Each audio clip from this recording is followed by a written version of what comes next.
கிறிஸ்துவுக்குள் பிரியமானவர்களே, நீ ஆசீர்வதிக்கப்பட்டிருக்கிறாயா என்று உங்களை பார்த்து கேட்டால் உடனே உங்களிடத்தில் என்னென்ன பொன்னகைகள் இருக்கிறது, எவ்வளவு பணம் இருக்கிறது, எவ்வளவு நிலங்கள் இருக்கிறது என்று சொல்லி மண்ணையும் பொன்னையும் செல்வமாக நினைத்து உங்களை குறித்து நீங்கள் பதில் கூறுவீர்கள். இந்த உலகத்தின் காரியத்தை வைத்தே உங்களுடைய ஆசீர்வாதத்தை நீங்கள் எடை போட்டு கூறுவீர்கள். ஏன் என்று சொன்னால், என் ஆத்துமா மண்ணோடு ஒட்டி இருக்கிறது என்று சங்கீதம் 119:25 தாவீது கூறுவது போல நம்மளுடைய வாழ்க்கை இன்று ஒருவேளை இருக்கலாம். ஆனால் இன்று நான் கேட்பது அதுவல்ல. சற்று இந்த உலக வாழ்க்கையை நீங்கள் அப்படியே மறந்து விடுங்கள் சில நிமிடங்களுக்கு. இப்பொழுது உங்கள் ஆவிக்குரிய வாழ்க்கையை எண்ணி பார்த்து கூறுங்கள்.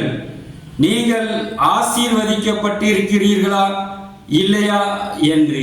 என்னுடைய ஆவிக்குரிய வாழ்க்கையை என்னால் எப்படி, எதை வைத்து நான் ஆசீர்வதிக்கப்பட்டிருக்கிறேன் என்று கணக்கிடுவது என்று கூட எனக்கு தெரியவில்லையே என்று ஒருவேளை நீங்கள் நினைக்கலாம். கவலைப்படாதீர்கள். உங்கள் முன்பதாக ஒரு 3 காரியங்களை நான் இன்று வைக்க விரும்புகிறேன். அந்த 3 காரியங்களை வைத்து நீங்கள் ஆசீர்வதிக்கப்பட்டிருக்கிறீர்களா இல்லையா என்பதை முடிவு செய்து கொள்ளுங்கள். ஆம் பிரியமானவர்களே, இந்த உலகத்திலே நம்மிடத்தில் இருக்கிற பொருட்களை வைத்து நம்மை பல வகைகளிலே, இந்த பொருளாதார நிலையை வைத்து நம்மை இந்த உலகத்திலே வகைப்படுத்தலாம். ஒரு வறுமை கோட்டுக்கு கீழ் உள்ளவன், ஒரு பிச்சைக்காரன், ஒரு ஏழை, ஒரு நடுத்தர வர்க்கத்தினர், உயர் நடுத்தர வர்க்கத்தினர், இல்லாவிட்டால் பணக்காரன் என்று. இன்று ஆவிக்குரிய வாழ்க்கையிலும் நமக்கு இப்படிப்பட்ட காரியங்கள், இப்படிப்பட்ட வகைகளாக நம்முடைய ஆவிக்குரிய வாழ்க்கையையும் நம்மால் பிரிக்க முடியும். ஆம், அதற்காகவே இந்த செய்தி. அதற்கு ஆதாரமாக ஒரு 3 காரியங்களை உங்கள் முன்பதாக தேவ ஆவியின் ஒத்தாசையோடு நான் வைக்க விரும்புகிறேன். முதலாவது காரியம், நீங்கள் சுகமாய் இருக்கிறீர்களா? இரண்டாவது காரியம், நீங்கள் என்னென்ன ஆசீர்வாதங்களை நீங்கள் வைத்திருக்கிறீர்கள்? மூன்றாவது காரியம், நீங்கள் ஒரு செல்வாக்கு மிக்க தலைவராக இருக்கிறீர்களா? இதைத்தான் இந்த நாளிலே நாம் நம்முடைய ஆவிக்குரிய வாழ்க்கையோடு ஒப்பிட்டு பார்க்க போகிறோம். முதலாவது காரியம், நீ சுகமாய் இருக்கிறாயா? அதாவது ஒரு மனிதன் சுகமாய் இருக்க வேண்டும் என்று சொன்னால் அவனிடத்தில் எந்த ஒரு நோயுமே இருக்கக்கூடாது. இரண்டாவதாக, அவன் எதற்கும் அடிமைப்பட்டவனாகவும் அவன் இருக்கக்கூடாது. ஒருவேளை உங்களுக்குள் பாவ நோய் உங்கள் ஆத்மாவிலே இருக்கும் என்று சொன்னால், உங்கள் சரீரத்திலே இருக்கும் என்று, கிரியை செய்யும் என்று சொன்னால், நீங்கள் சுகமாய் இருக்க முடியாது. அந்த பாவ நோய் உங்களை வேதனைப்படுத்தி கொண்டிருக்கும். உங்கள் சமாதானத்தை, உங்கள் ஆவியின் ஒருமையை அவைகள் குலைத்து போட்டுக்கொண்டே இருக்கும். ஒருவேளை நீங்கள் ஏதாவது ஒரு பாவத்திற்கு அடிமையாக இருக்கிறீர்கள் என்று சொன்னால், நீங்கள் ஒரு விடுதலையான ஒரு மனிதர் அல்ல. ஆம், இயேசு கிறிஸ்துவின் இரத்தத்தால் கழுவப்பட்டு மீட்கப்பட்டு ஒரு ஆவிக்குரிய வாழ்க்கையை வாழ முயற்சி செய்து கொண்டிருக்கிற நீங்கள் இன்று சுகமாய் இருக்கிறீர்கள் என்று சொன்னால், நீங்கள் முதலாவது ஆவிக்குரிய வாழ்க்கையிலே ஆசீர்வதிக்கப்பட்டிருக்கிறீர்கள் என்று அர்த்தம். ஆம், நீங்கள் சுகமாய் இருக்கிறீர்களா உங்கள் ஆத்துமாவிலே? ஆகவேதான் வேதம் உன் ஆத்துமா வாழ்வது போல எல்லாவற்றிலும் வாழ்ந்து சுகமாய் இரு என்று வேதம் கூறுகிறது. உங்கள் ஆத்துமாவிலே நீங்கள் சுகமாய் இருக்கிறீர்களா என்பதை ஒரு விசை சிந்தித்து பார்த்து கொள்ளுங்கள். இரண்டாவது காரியம், ஆவிக்குரிய ஆசீர்வாதங்கள். அது என்ன ஆவிக்குரிய ஆசீர்வாதங்கள்? வேதத்திலே அநேக ஆசீர்வாதங்கள் ஆவிக்குரிய ரீதியாக கூறப்பட்டிருக்கிறது. ஆனால் முதலாவது ஆசீர்வாதம் ஆவியின் கனிகள். ஆவியின் கனியோ அன்பு, சந்தோஷம், சமாதானம், நீடிய பொறுமை, தயவு, நற்குணம், விசுவாசம், சாந்தம், இச்சையடக்கம். இந்த ஆவின் 9 வகையான கனிகள் உங்களுக்குள் காணப்படும் என்று சொன்னால் நீங்கள் ஆசீர்வதிக்கப்பட்டிருக்கிறீர்கள் ஆவிக்குரிய வாழ்க்கையிலே. இன்னும் இது ஒரு நடுத்தர வாழ்க்கை என்று சொல்வோம் என்று சொன்னால், இப்பொழுது ஆங்கிலத்தை சொல்வார்கள் middle class, upper middle class என்று சொல்லி. ஒருவேளை நீங்கள் இன்னும் அந்த உயர்ந்த நடுத்தர வாழ்க்கைக்கு, நடுத்தர வாழ்க்கையிலிருந்து உயர்ந்த நடுத்தர வாழ்க்கைக்கு நீங்கள் மாற வேண்டும் என்று சொன்னால் நீங்கள் இன்னும் ஆவிக்குரிய வரங்களை பெற்றுக்கொள்ள வேண்டும் என்று வேதம் சொல்லுகிறது. முக்கியமாக தீர்க்க தரிசன வரங்களை நாடுங்கள் என்று வேதம் நம்மை பார்த்து கூறுகிறது.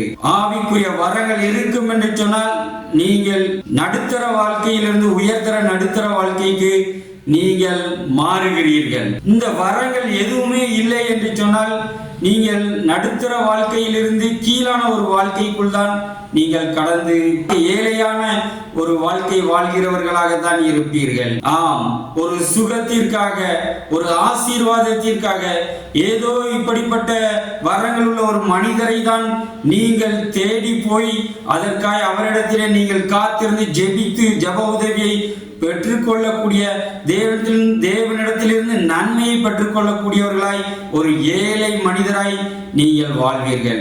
இன்னும் சிலரை பார்ப்போம் என்று சொன்னால் அவர்கள் ஒரு பிச்சைக்கார வாழ்க்கையாக ஆவிக்குரிய வாழ்க்கையிலே அவர்கள் வாழ்வதை நாம் பார்க்க முடியும். ஏனென்று சொன்னால் அவர்களுக்கு எதை குறித்தும் ஜெபிக்கவே தெரியாது, ஜெபிக்கவும் வராது. ஆனால் அவர்கள் கிறிஸ்தவன், ரட்சிக்கப்பட்டவன் என்று அவர்கள் கூறிக்கொள்வார்கள். ஆம், இன்றைக்கு நாம் பிச்சைக்கார வாழ்க்கை வாழ்கிறோமா ஆவிக்குரிய ரீதியிலே? இல்லாவிடில் ஒரு நடுத்தர வாழ்க்கை வாழ்கிறோமா? இல்லாவிட்டால் உயர்ந்த நடுத்தர வாழ்க்கை வாழ்கிறோமா என்று சிந்தித்துக் கொள்ளுங்கள். அப்படியானால் நான் கிறிஸ்தவத்திலே பணக்காரனாக வாழ வேண்டும் என்று சொன்னால் நீங்கள் என்ன செய்ய வேண்டும்? ஆம், வேதம் கூறுகிறது ஆத்துமாக்களை ஆதாயப்படுத்த வேண்டும் என்று சொல்லி.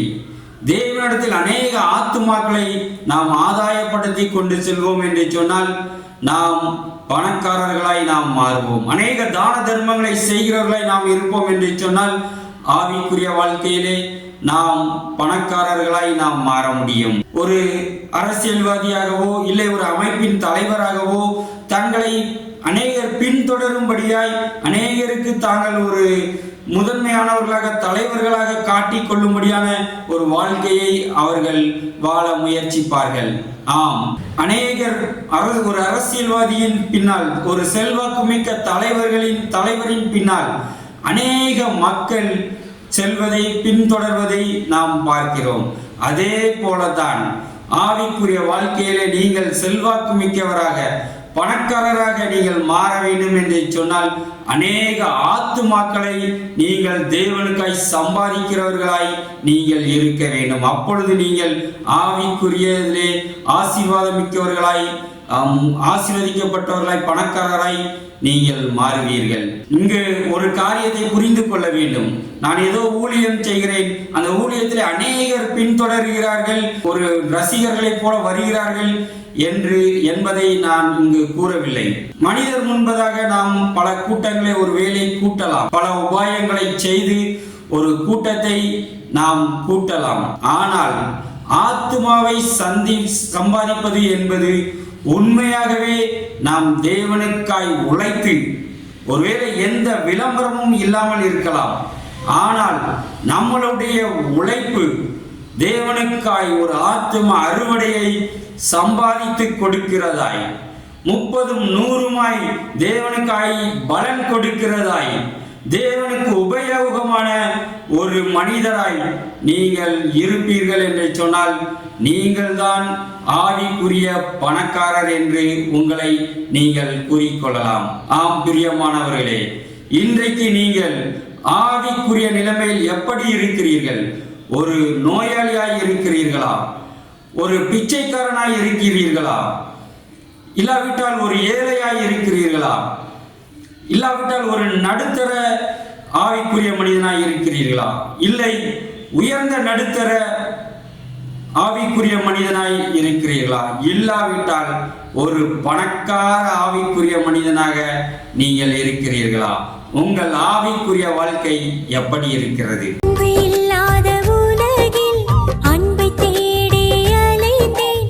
அன்பு இல்லாத மனிதரின் அன்பை தேடி வந்தார் இயேசு. அன்பை